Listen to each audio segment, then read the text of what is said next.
ನಮಸ್ಕಾರ ವೀಕ್ಷಕರೇ, ಶ್ರೀಗರಿ ವಾರ್ತೆಗರಿಗೆ ಸ್ವಾಗತ. ನಾನು ನಿಮ್ಮ ಗ್ರಹೇಶ್ವರ ಗಾರ್ಡಿಗೇಂದ್ರ. ದಿನಾಂಕ ಮೇ 15, 2026ರಂದು ಮಂಡ್ಯದ ಬಿಜೆಪಿ ಕಾರ್ಯಕರ್ತ ಶಿವಕುಮಾರ್ ಆರಾಧ್ಯ ಎಂಬ ವ್ಯಕ್ತಿ ಕನ್ನಡ ಚಳುವಳಿಗಳ ನಾಯಕ ಹೋರಾಟಗಾರ ಶ್ರೀ ವಾಟಾಳ್ ನಾಗರಾಜ್ ರವರ ಮೇಲೆ ಅವಹೇಳನಕಾರಿಯಾಗಿ ಮಾತನಾಡಿರುವುದನ್ನು ಖಂಡಿಸಿ ಕರ್ನಾಟಕ ಸೇನಾ ಪಡೆ ವತಿಯಿಂದ ಮೈಸೂರು ಹಳೆ ಜಿಲ್ಲಾಧಿಕಾರಿಗಳ ಕಚೇರಿ ಮುಂಭಾಗ ಪ್ರತಿಭಟನೆ ನಡೆಸಲಾಯಿತು. ಈ ಪ್ರತಿಭಟನೆಯಲ್ಲಿ ತೇಜೇಶ್ ಲೋಕೇಶ್ ಗೌಡ, ಜಿಲ್ಲಾಧ್ಯಕ್ಷರು ಕೃಷ್ಣಪ್ಪ, ದರ್ಶನ್ ಗೌಡ, ಮಂಜುಳಾ, ಸಿಂಧುವಳ್ಳಿ ಶಿವಕುಮಾರ್ ಹಾಗೂ ಕನ್ನಡ ಹೋರಾಟಗಾರರು ಭಾಗವಹಿಸಿದ್ದರು.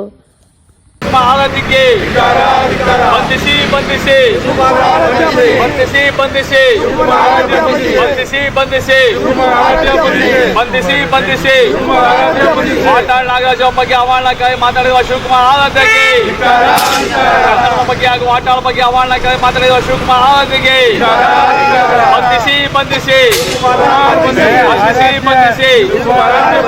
ಜೈಲ್ಗಟ್ಟಿ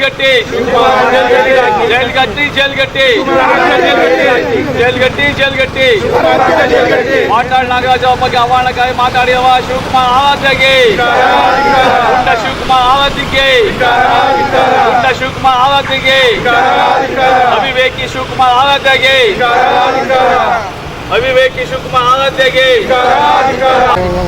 ಮಂಡ್ಯದ ಒಬ್ಬ ಕಾರ್ಯಕರ್ತ ಶಿವಕುಮಾರ್ ಆರಾಧ್ಯ ಎಂಬುವರು ನಮ್ಮ ಕನ್ನಡ ಚಳವಳಿಗಳ ಅಗ್ರಮಾನ್ಯ ನಾಯಕ ಆದಂಥ ವಾಟಾಳ್ ನಾಗರಾಜ್ ಅವರ ಬಗ್ಗೆ ಅವಹೇಳನಕಾರಿಯಾಗಿ ಮಾತಾಡಿರೋದನ್ನ ಖಂಡಿಸಿ ಇಂದು ನಾವು ಪ್ರತಿಭಟನೆ ಮಾಡ್ತಾ ಇದ್ದೀವಿ.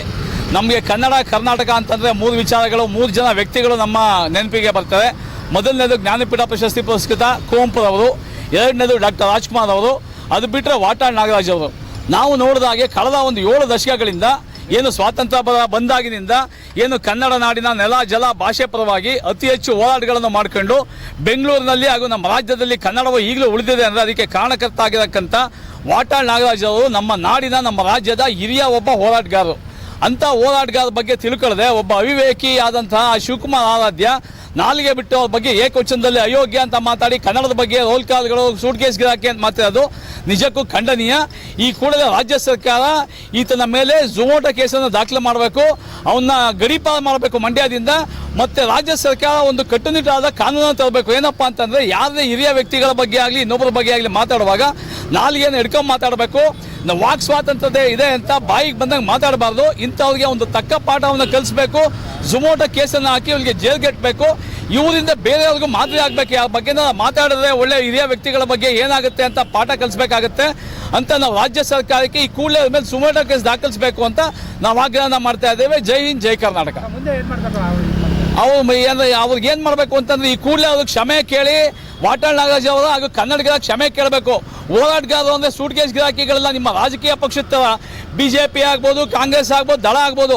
ಆ ಕಾಂಗ್ರೆಸ್ ಕಾರ್ಯಕರ್ತಗಳ ಬೇರೆ, ರಾಜಕೀಯ ನಾಯಕರುಗಳೇ ಬೇರೆ. ವಾಟಾಳ್ ನಾಗರಾಜ್ ಅವರು ಕಳೆದ 7 ದಶಕಗಳಿಂದ ನೆಲ ಜಲ ಭಾಷೆ ಪರವಾಗಿ ಪೊಲೀಸರಿಂದ ಬೂಟ್ ಏಟಿಂದ ಹಿಡ್ಕೊಂಡು ಎಲ್ಲ ಥರದ ಚಳುವಳಿಗಳನ್ನು ಮಾಡಿ ಬಹಳ ಕಷ್ಟಪಟ್ಟಿದ್ದಾರೆ. ಇಂಥ ವ್ಯಕ್ತಿ ಬಗ್ಗೆ ಅವ್ರು ಕೇಳಿ ನಿಜಕ್ಕೂ ಖಂಡನೀಯ.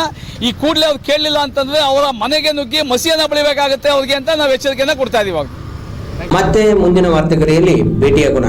ಶ್ರೀಗರಿ ನಿಮ್ಮ ಮನದಾಳದ ಗರಿ. ನಮಸ್ಕಾರ.